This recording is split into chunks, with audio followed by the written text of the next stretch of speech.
Welcome back to the Onemanshowoff podcast. And when I was a kid, I thought root beer was an actual beer. Today we have a lover of cartoons, and for a while now was that one guy that was the generalization of 90s kids on YouTube, Benthelooney. Ben the friggin' Looney. How in the hell are you? I am feeling great. Splendid. It is late night, and I am so hyped for the new Devilman show. That'll make this episode dated. Ah, well. Let's jump right into this with the most obvious question. What got you into cartoons? Well, I grew up watching them. Cartoon Network started. It was... Cartoon Network is, I believe, 10 years older than me, so I grew up watching it and getting able to see all the cartoons they showed growing up, from the classics to the newer generation, and yeah, I just grew up loving cartoons, and it wasn't until Who Framed Roger Rabbit came out, I saw it for the first time, I decided I wanted to be an animator, because seeing cartoons interact with people I thought was the most magical thing I've ever seen. And it's just snowballed from there. Oh my god, why is it always Cartoon Network that people I've seen seem to draw influence from? It's mostly Cartoon Network from the most creative types, not so much Disney or Nick, but usually Cartoon Network. Is there some sort of sentiment that Warner Brothers has that I guess Disney and Nick doesn't? Well, I grew up with Nick and Disney as well, but it's like Cartoon Network was a Cartoon Network. It literally was nothing but cartoons, and Nick and Disney had a little more variety with sitcoms and live action shows, so not a lot of... And when the cartoons did come on, it was like kids never knew when they were coming on, so... But Cartoon Network had cartoons on 24/7, so it was like the cartoon heaven, to say the least. When they said, I actually feel like that Cartoon Network was an edgy network, and not like edgy as in guns. I mean edgy as in literal edgy characters that beat each other up, thick outline, stylized stuff that is nothing like the usual kind of show where the characters have like tiny eyes and they just sort of look like, I don't know, He-Man characters. There's just a bunch of shapes and circles and that stuff you don't usually see, and as we could see in your current art, you have been taking a lot of influence from that. Oh yeah, I really like that old UPA-inspired geometric cartoon retro style. It's really simple, but at the same time it's so stylized and exaggerated that it looks like no other style I can think of, so that's the one I'm drawn to the most. I never knew UPA existed until back when I was in my first year of college. We watched a bunch of UPA shorts, and I'm like, oh my god, I'm in love. It wasn't until I realized that, wow, that's already been used as an influence, so I don't know where to go. But their animations are still fucking cute and everything, so like, my first influence was like fucking Adventure Time, and then I guess it snowballed to Steven Universe UPA. But enough about me, let's talk about you. Okay, so you started your YouTube life as a cartoon fan who ranted a lot about cartoons. What made you want to go down that road? It actually happened by accident. My next-door neighbor, growing up in the country, I at most had only one kid to play with, and my next-door neighbor happened to be a computer geek, and he had 2 computer mics that he wanted to get rid of, and I thought, sure, I'll take them. So one day, I just started playing around with the mic, and I think what inspired me, the creation of Benthelooney, was, excuse me, I wanted to get The Little Mermaid on DVD in like 2009, but then I found out it went back in the Disney vault, and that was the last straw. I just plugged in my mic and just went on a little tirade, and... Well, to be fair, that's more of a reason to rant instead of just, regular shown Adventure Time is made by people that smoke weed. Yeah, I got a little creative, to say the least, as it went on, because I found out people actually started watching my stuff, and that I had no intention of that. I just started making videos on my free time, and then it just kept growing. And then people generalized you as like the epitome of 90s cartoons and nostalgia people. Oh, this person is an old man, even though he's a college person that was born not in the 90s or something. Like, they described you as a 90s kid that was born in 95 or something. Yeah.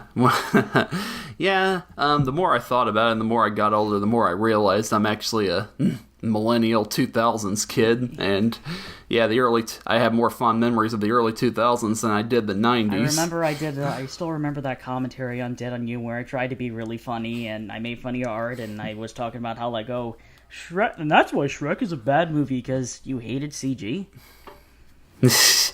Yeah, I guess we all make mistakes. Yeah, CG's not bad. It's just what people do with them because sometimes it could look like hand-drawn animation. That's why Tangled looks great, but what were you going to say? Oh yeah, well, it's like back then I was just an angry teenager and hormones and whatnot constantly acting up, so Yeah. I just let all my teenage frustrations out on cartoons, and that's just where most of my videos came in. Yeah, since then I've warmed up to 3D animation. It can be really cartoony and stylized when it wants to be. Yeah, now these days, kids just rant about Teen Titans Go and all these other stuff, and next year it's probably going to be something new, because, I don't know, they'd rather... I mean, they don't have to like the stuff, but I guess to see them talk about how, oh, I hate the art industry because things I don't like... I'm just rambling at this point, I'm sorry. No, you're fine. I just really don't like YouTube ranters where they all just are like, oh, I don't like how this thing exists. Let me just get mad at it because, oh, you sound like an old... Back then you sounded like an old man. That was like... I'm trying to think of a good metaphor for, like, trying to describe who you are, because you were like an old man, but you were a college person. Wait a minute. Wait, I was a 7... Wait, you were like one of those Tumblr people that believe they're a kin or something. You're like an old man kin. I was a 70-year-old brain and a 20-year-old body. Yes. Oh my God. You were. Oh God. I don't want to make any more jokes. I don't want to offend anybody. But it's like, yeah, you were that kind of old man that people make fun of in cartoons.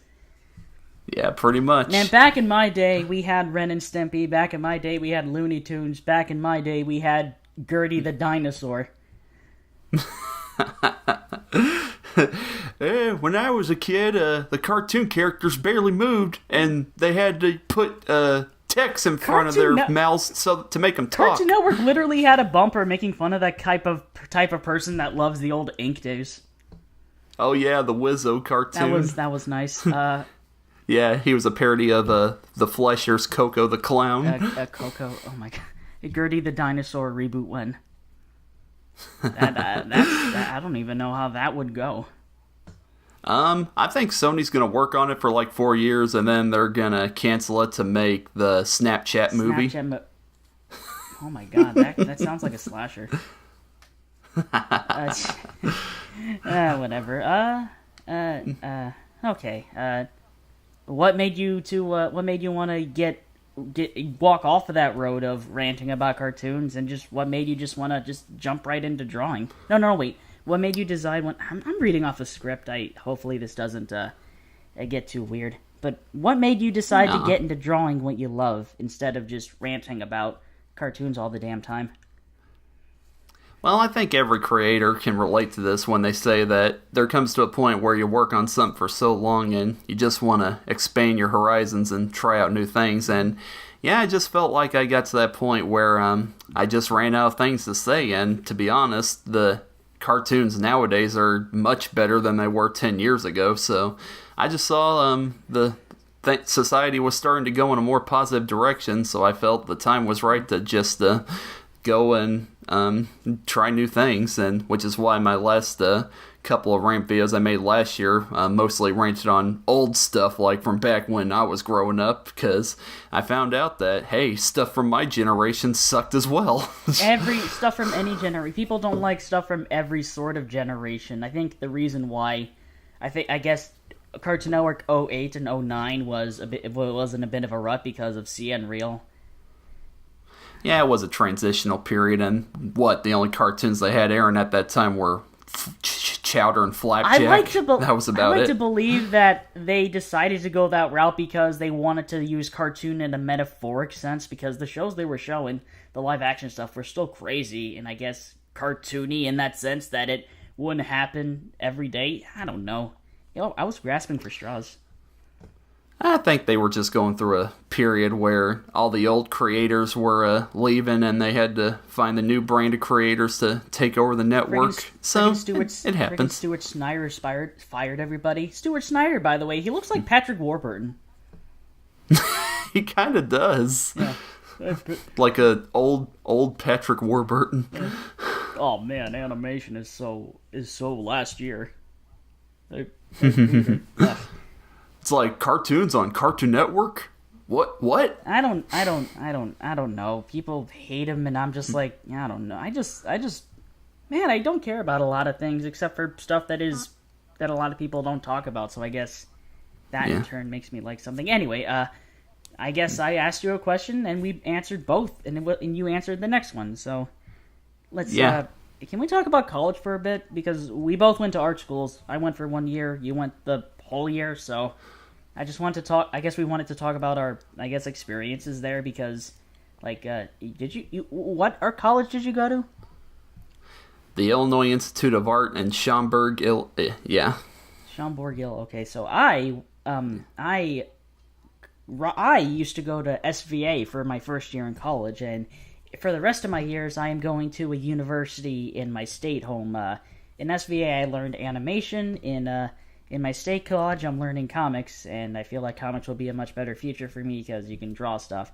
I just fear that comics might die out because, do you feel like people are more interested in cartoons just for the fact that the pictures move?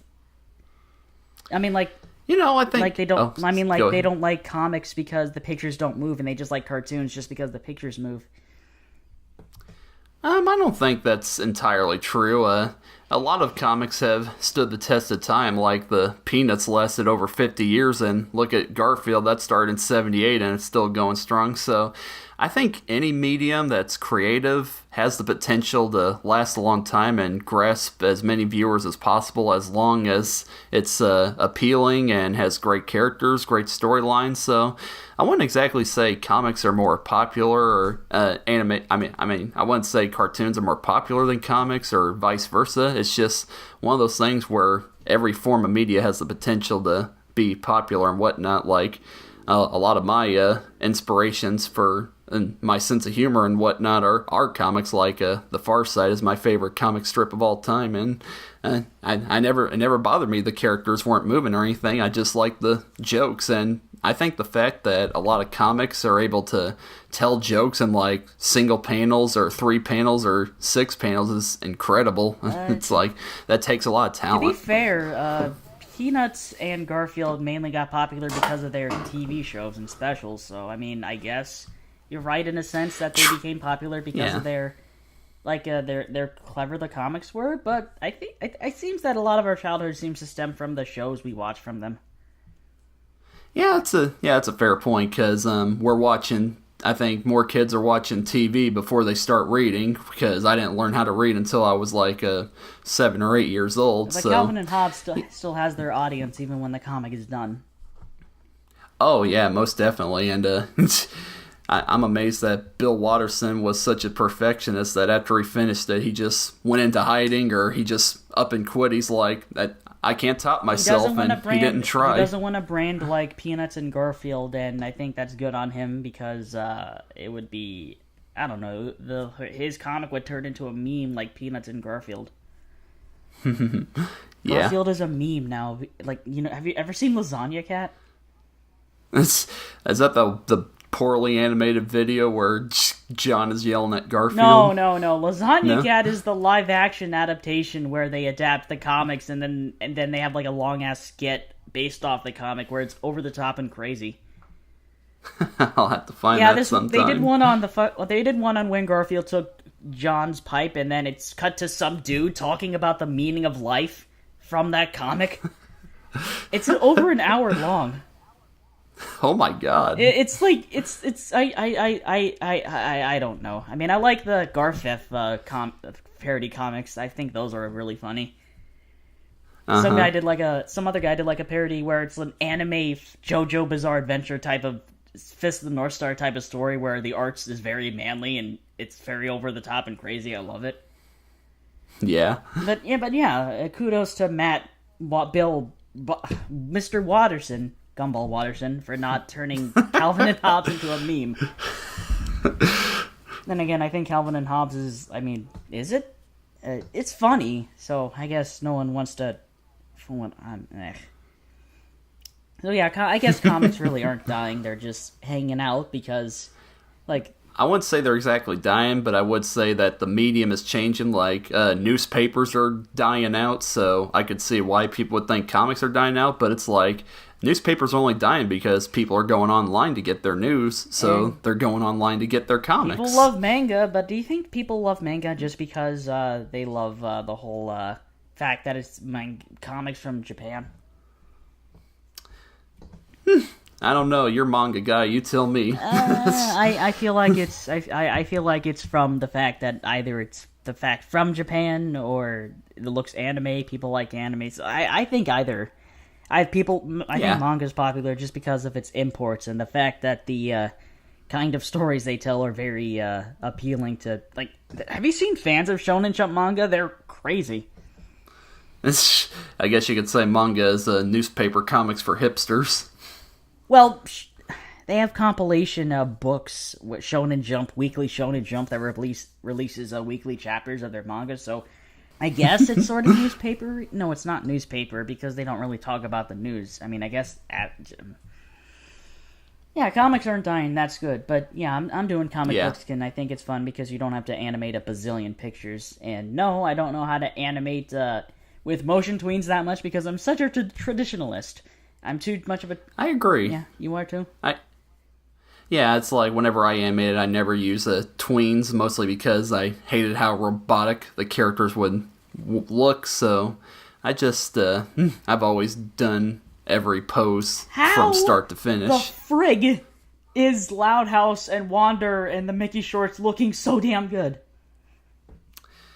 I guess because they have talented animators working on them that probably started out doing it the traditional way. Here's what I think. They make all the tweenies very bouncy, and they sort of put in traditional rules when they're animating in tweens. I mean, I feel like Scott could answer this question better if I could just talk to him about it.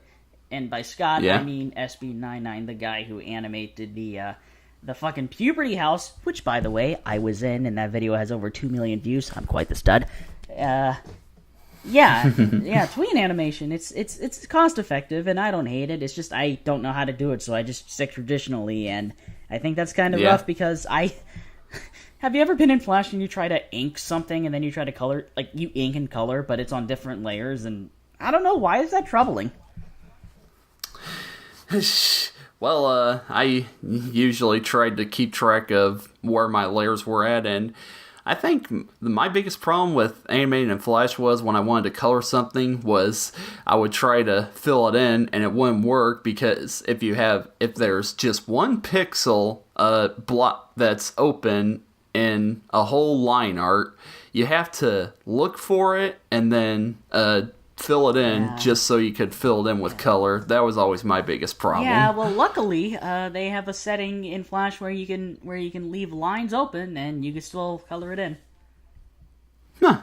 Never knew that. Oh my gosh, I saved your life there. And I think another problem I have with Flash is that I don't get lines super smooth, and I don't know how to make them super smooth even with the smoothing tool. But then I saw a Q&A video Speedo Sausage made, and he selected some of his outlines to be smoothened, and I feel like that would help me a lot.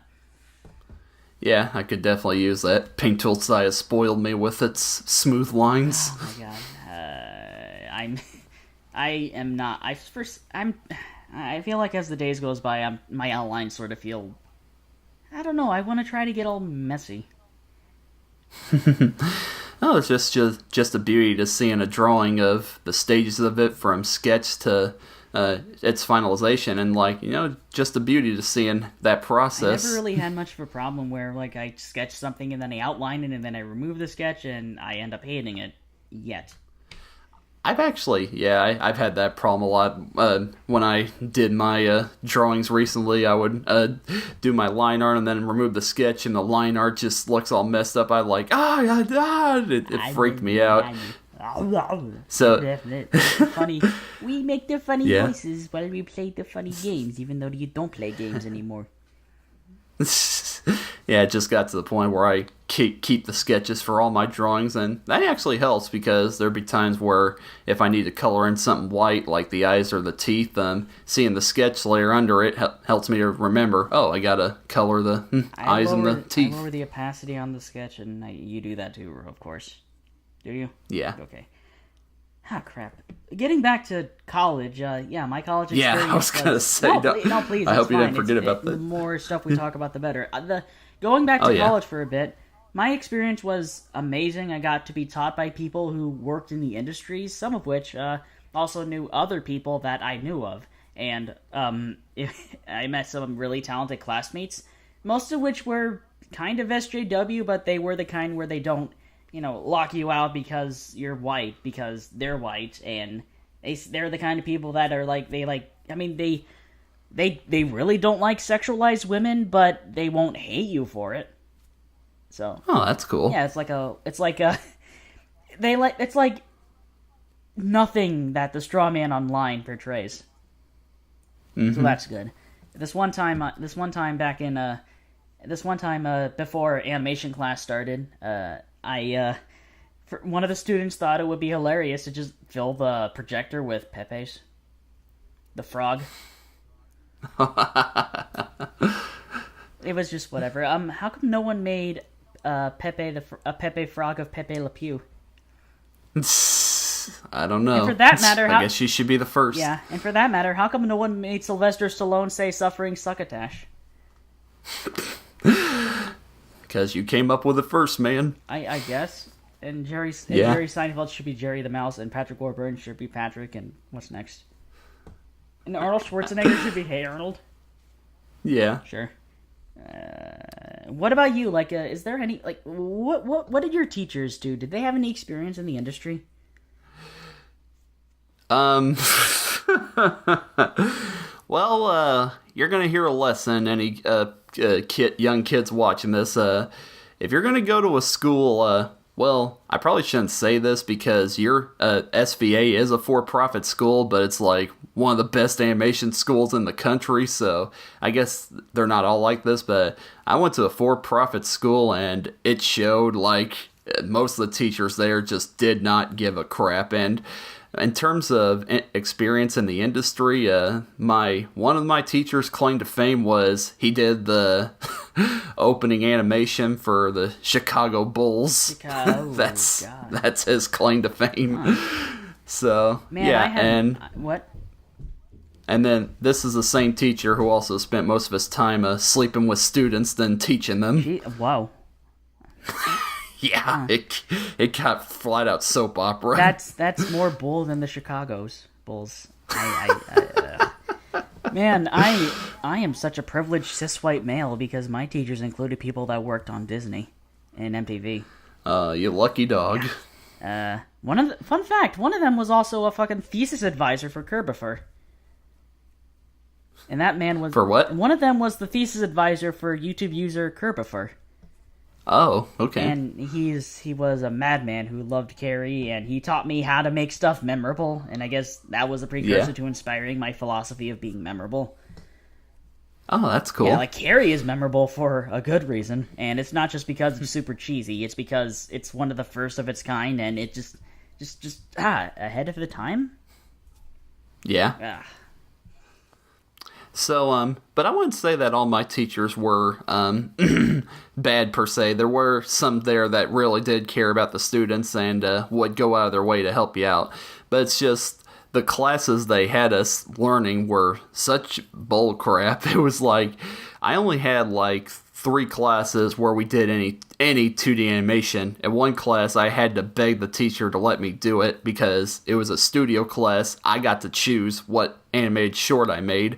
And I wanted to make a 2D short, and he's like, oh, I don't want you to do 2D because it's dying. I'm like, bull crap, it's dying. Turn on a TV. And it's like, oh, I never wanted to argue with authority figures so much until I was at that school. Oh, man, the teachers may be whatever, but let's talk about the main meat.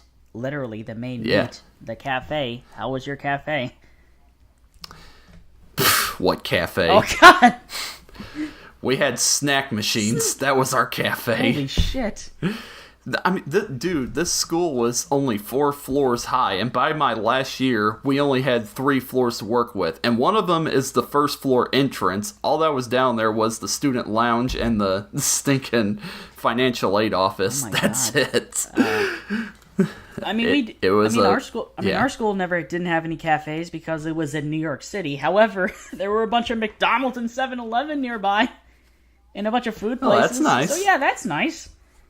Yeah, Like there's a bunch of McDonald's food people would buy whenever they wanted, like during class or after class. So I mean, no. And sometimes we like break, so I just go out to get a whole bunch of chicken nuggets and French fries, and because I'm an unhealthy piece of poop. I didn't even bother to eat some of the New York pizza I hear all about. If you ever live in New York, take advantage of it, because I just hung about, which is fine because it's my first time there. Yeah. I just like my. Oh, don't feel bad. Oh, don't feel bad about that. Because I was in Chicago. I was like half an hour away from Chicago, and I never even drove to the city. So, and I lived there for 2 years. So, I hear Chicago is the place where a whole bunch of outdated technology goes to die, like pay cable TV and something else. I don't know. Watch the Oddity Archive online. He has a running joke about a lot of outdated technology he reviews dying in Chicago. Like, did you know that they were like the last people to have pay TV? I did not know that. Yeah, like pay TV was like the 80s equivalent to cable, but like I guess it was more exclusive. You think a city as big as Chicago would be ahead of the times, but even my hick town got direct TV and satellite TV probably before they did. Oh my gosh. How come there hasn't been a cartoon about... Has there been a cartoon about country boys? I think King of the Hill comes close. Yeah. Yeah, no wonder you love that show so much. Yeah, although they're more suburbs, southern suburbs than they are flat-out country. You live in the farm? Not in the farm, but the timber, the woods. Oh my god, the woods. Yeah. I'm lumberjacking off. I don't know why I thought that was funny. Donald Trump, the cartoon. Yeah. What if Teen Titans Go had an episode about Donald Trump? The internet would break. When I say Donald, you say Trump. It's Monday, you dickweed. Then Trump builds a wall around Titan's Tower to keep Masse Manos out. Masse Manos. Oh God. Robin would just worship him because he's paying him. Because I mean, I don't know. We have to be the most hated cartoon because that's what we do best at. It's one of those types of things to get people to trash talk. But do you think people take Teen Titans Go too seriously because hormones? Or they're just sad that their childhood is supposedly dying. Well, childhood never dies. It's just that I guess the thing you like might be dying. However, I wouldn't say that Go is like, hey, stop doing it. They're not really pointing fingers as much as them. They're just pointing their fingers in the sky and just doing a dance. So it's like, how about this? Like, instead of looking at the TV show as like a harmful thing, just look at it as like a mindless, stupid thing. Like that one kid in the back who just loves yelling, and I think you'll be fine. You don't have to like it. It's just, I don't know. I can't hate stuff I can ignore. That's how I see it. And the way I see Teen Titans Go is, it's the modern day equivalent to like the 60s Batman show or Batman Robin. It's like, yeah, it's goofy and cheesy, but that's kind of the point. And it's not like there's not a darker version of that Batman out there. You just gotta know where to look. But does that mean the comedic shows are bad? No, not really. I mean, that's how I look at it. Comedy is such a weird thing. Apparently there's a right or wrong way to do things, and then people get really defensive about comedy they hate. Yeah. I mean, the Emoji Movie is just mediocre, harmless stuff, and the only reason people give it power because Popeye? They go see it. Popeye or something? I mean, yeah, it sucks that Popeye's gone, but I don't know if you... Actually... If you know, what? Sorry, actually, you bring that up. I showed you that one image. If the Popeye movie wasn't canceled, Gendy Tartakovsky never would have got the chance to go back to Cartoon Network and finish Samurai Jack. So pick your poison, people. Yeah. I mean, but yeah, the Emoji Movie, I can't really hate it. It's just a thing that, I mean, yeah, it's surprising because I thought that, like, it's like when the Powerpuff Girls came out and they had memes. I thought we were over that. Yeah. Except it's like only one instance of meme, and it's well, you gotta take into consideration that it takes a lot of cartoon shows like 9 months to produce. So by the time they work on it, and by the time it's released, of course, what they put in the cartoon is going to be dated. Like the Simpsons episode, like the Simpsons Pokemon Go. That really didn't bother me too much, actually. What did they even do? I don't remember. Apparently, they talked about how Pokemon Go was bad. I don't exactly remember, but I will give Simpsons credit where it's due. At least when they parody something that might be dated, they do it in a way where it'll be funny like 5 years, 10 years from now, because the joke isn't that they're making the reference, it's that the reference is leading to something funny that will still be funny many years from now. Homer has an iPad. Homer goes back in time to kill himself. I remember reading a post somewhere talking about, or no, I think it was Oni Plays or something, where they were talking about how modern Simpsons humor was just making Homer do stuff, and then they don't really put a creative spin on it. They just have a simpleton do stuff. Yeah. I mean, not to blast the humor of The Simpsons, it's whatever, but like, apparently that's like the style of humor they have. It's just making a simpleton do simple things, like me love wife. Yeah. Well, that's pretty much always been his character. People sure love making fun of Simpsons, like they love portraying Marge as an internal void of darkness that wants to keep Homer for herself forever. And only Ace can sustain her. I never looked that far into it. Well, it was from a Game Grumps animated, so. Oh, okay. Fucking where Raptor, Oni, and 2 other people played Simpsons Hit and Run. Have you ever played that game? Oh yeah, I loved that game back in the day. And I'm so indifferent to everything because I am such a hipster. Do you have any time to watch anything anymore?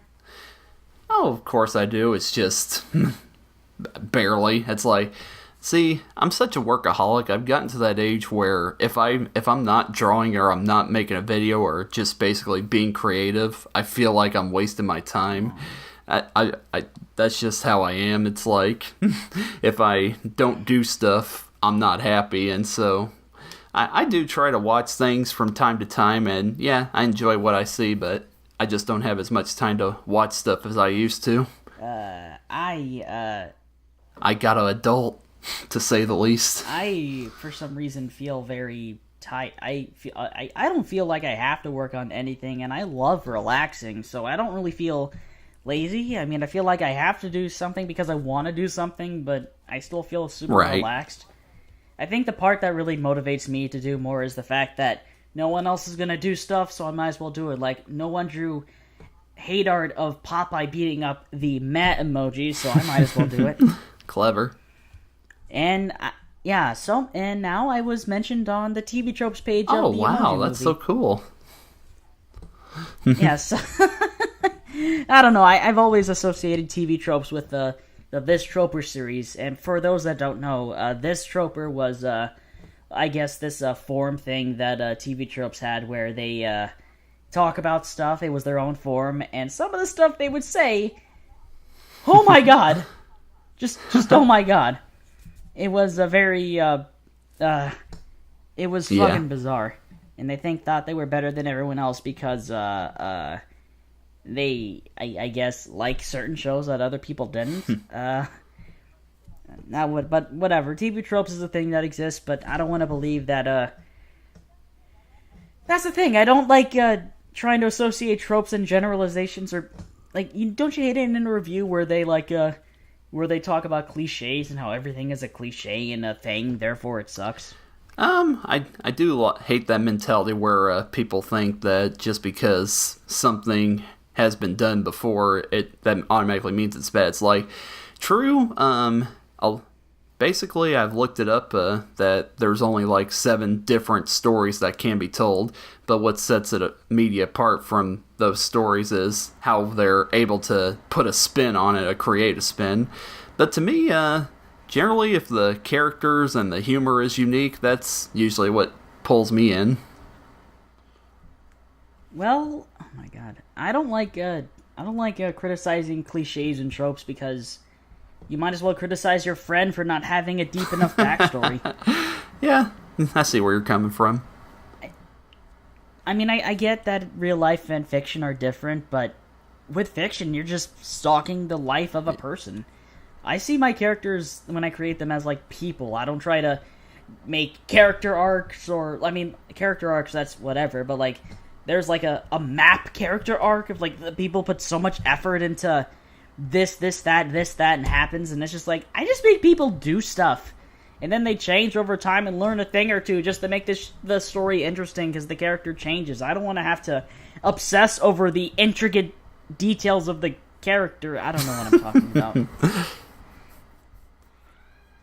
Like, I don't know, you maybe see people review Justice League the Animated Series or something, and they talk about character arcs or deep character stuff. Avatar: The Last Airbender.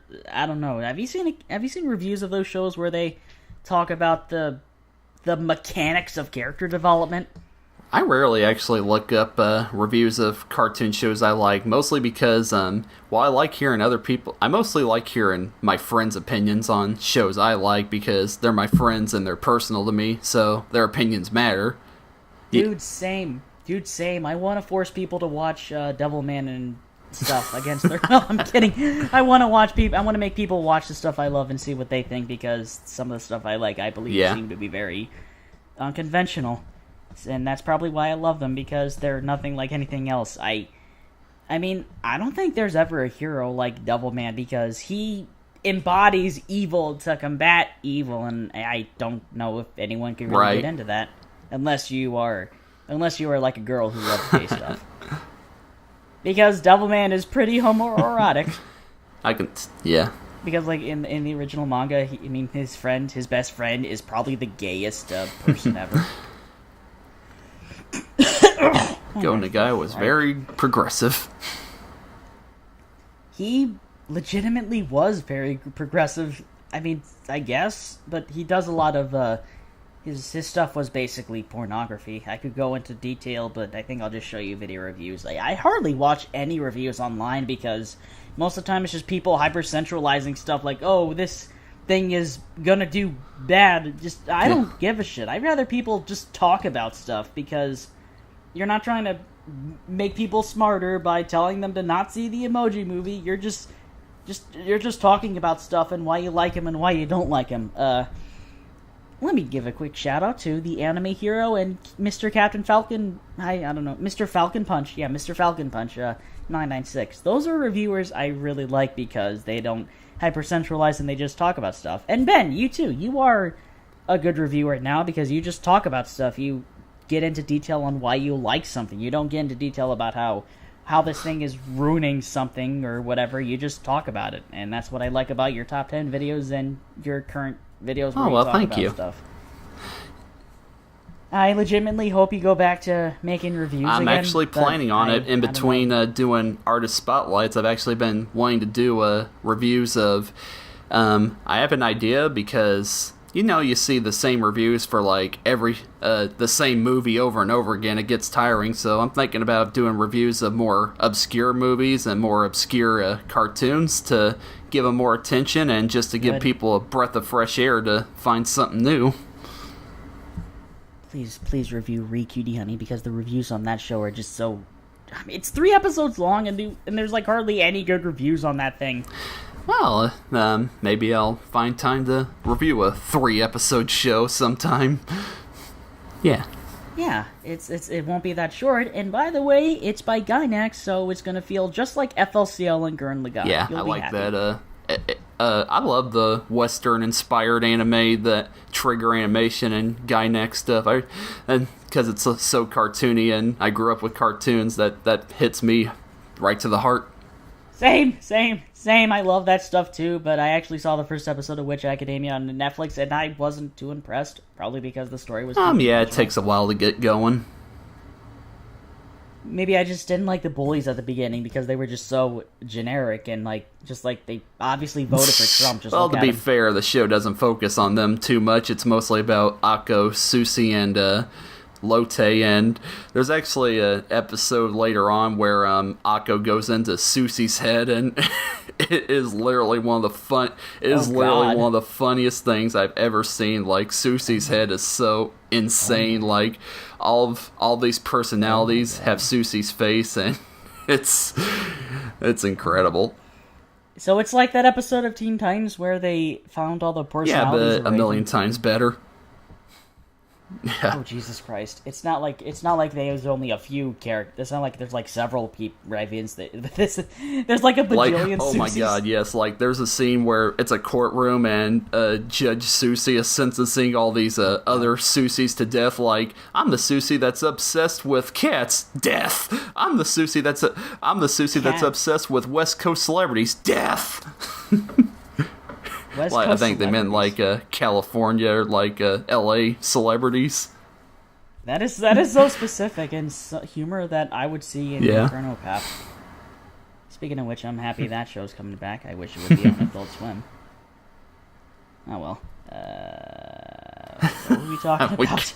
We got really sidetracked. The last question you asked me was related to college. Yes. Yeah, college was great for me. Apparently not so much for you, but I don't want to brag. Well, I wish you had a better experience. I wish you would... No. I wouldn't say we would deny, like, I regret that. I mean, like, I have regrets, but I feel like if it wasn't for that kick in the nuts, you wouldn't be the way you are today. Same for me. Hell yeah. Like, it was definitely a life experience because... Unfortunately, being where I am, it's like all the good art schools are on the East and West Coast, and I'm smack dab in the middle of the country. So, No beach.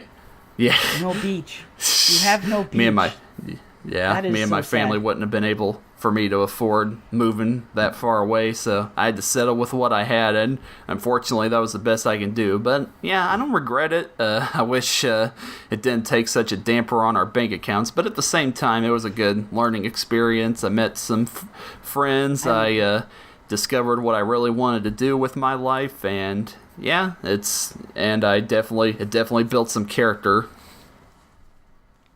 Oh my God! One of the people I met in one of my classmates in SVA was friends with this porn artist I've been following online. So I just thought it was such a surreal that's experience. Really cool. and on top of it all off, another animator I went to school with, now he's done work for Yada. That's cool. Fucking, it's so surreal having to meet people that have like that have known other people you've known about. And I had this drawing teacher that I'm now friends with on Facebook who did cleanup work for Golden Age Disney movies, and I mean, he really liked me because, I mean, I'm autistic, he has an autistic son, so I guess we were able to connect that way and befriend each other, and it's like, holy God, he was an amazing teacher. He let us draw on the walls. How cool. This one girl I was friends with, she drew Baymax in laced stockings. Yeah. He was just posing. It was gorgeous. She also loved Big Hero 6 and was a huge fangirl of the Dashi dude. The big right. guy. The brother of the main kid. Did you like Big Hero 6? It wasn't my thing, but I can understand why people liked it. Oh yeah, you thought it. Yeah, it was one of those films. I just felt, in your top 10 list of like I said in the video, I felt Disney was trying to do something new without actually doing something new because it was just the basic superhero story. Maybe I like the whole idea of it being a simple, fun superhero story thing because it's like I remember going on 4chan and I guess there was a co-thread talking about how apparently you were salty about that movie winning the Oscars? That's why you were so harsh on it in your review? Yeah, I was still playing Benthelooney at the time, but my views are pretty mellowed out. Like, it's gotten to the point where who takes the Oscar seriously anymore? But I just feel there's some. But what ticked me off the most was the fact that you read the comments from the people who voted for it, and it sounded like they just didn't give the other movies in that category any attention at all. Like, one guy. Yeah, the critics are. Yeah, the critics are. One guy literally said that he was so mad the Lego Movie didn't get nominated, but two obscure Chinese fucking movies like Song of the Sea and Kaguya got nominated, even though Song of the Sea is from Ireland and Kaguya is Studio Ghibli. So Caligula, what? Yep. Oh God, I was reminded of when you sounded like you said Caligula. You never heard of The Tale of the Princess Kaguya? Kaguya? Yeah. Oh yes, I have. You just said it in a way that made me did not think of sorry. it being a K. Well, yeah, that guy said that movie came from China. I'm like, yeah. What kind of people is the Academy gathering to vote for these movies? Because they clearly don't know anything about animation. Maybe Trump was onto something.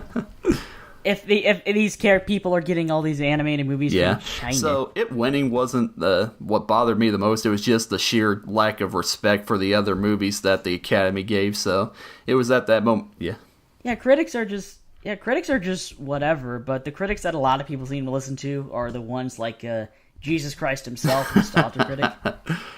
I call him Jesus Christ because he looks like Jesus Christ, and people treat him as such, sort of, in a way. Maybe. Yeah. I don't know. You told me that you like him. I don't, because he hypercentralizes stuff. But for the record, his Tom and Jerry Chocolate Factory review, no skits, no preaching. He actually gave the film credit for being entertaining, and it actually was a legitimately entertaining review. Is he finally realizing that, hey, Pearl isn't so hot anymore? I don't know. I keep on associating his hypercentralization with the fact that he has a crush on Pearl from Steven Universe, because, I don't know. Me? Like, he's so invested in Steven Universe that I guess he's like, this is how you make a good show. Learn how to take notes, Teen Titans. Ugh, he doesn't even care about Go. I think he likes it. If you want to talk about somebody who barely has time to watch anything, it's Doug Walker. Yeah.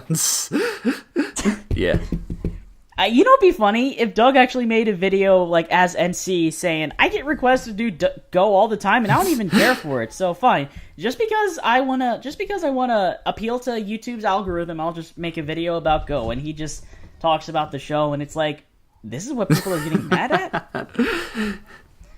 It's like in his Ghostbusters review, where he said, if this ruined your childhood, you don't have a childhood at all. I mean, people really honestly hated the film because, like, it was geared for one audience rather than a general one, so I guess in that sense, people could feel free to talk trash about it, but at the same time, though, it's just a film made for a certain audience, and I guess Sony really shot themselves in the foot with that one, because they basically took any criticism people had of the trailer, like legit criticisms, like, oh, the jokes in this could be written better, or oh, this acting could be better. They turned that around on the people who didn't like the movie and said, oh, these guys are being sexist pigs, and it just turned into one big flame war, and yeah. I like how that sounds like you're breeding sexist people. I don't know, man. It's like they. I think it's fun messing with angry femininities. I don't know. I like the image of a sexy girl twerking in front of an angry feminist. Yeah. Just to piss him off. I just think that's fun, and if I have friends who are pretty feministic, but, I'm not going to be all like, hey, triggered yet. There's a funny story. This one person on Twitter showed, have you seen that image of the dad who let his son dressed up as Harley Quinn? Oh, is that what everybody's making fan art of? Yeah, because I think so, yeah. Yeah, because I saw Scotty, happened. He made one where Lincoln is dressed up as Harley. Lincoln... And the dad was giving an amazing face, but that happened. And one person went on I guess an anti-feminist person, shoe on head, And he was like, yeah, are you triggered at this? And then she's like, what? Triggered at what? I like that. Whatever. And the guy pretty much did the thing that MRA strawmans, men rights activist strawmans would do. Triggered.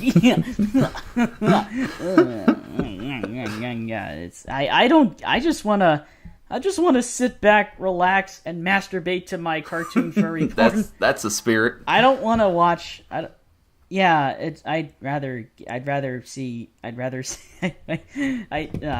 was gonna say something too crazy, but I guess I didn't want to go too insane. Yeah, I mean, I guess that's it. I don't know what else to really talk about. Thank you for being on the show. And what did you usually say in your rants when you would say bye? I'm Benthelooney, and I'm signing out. I'm gonna go to sleep. I can't do it. Just goodbye, everybody. Bye.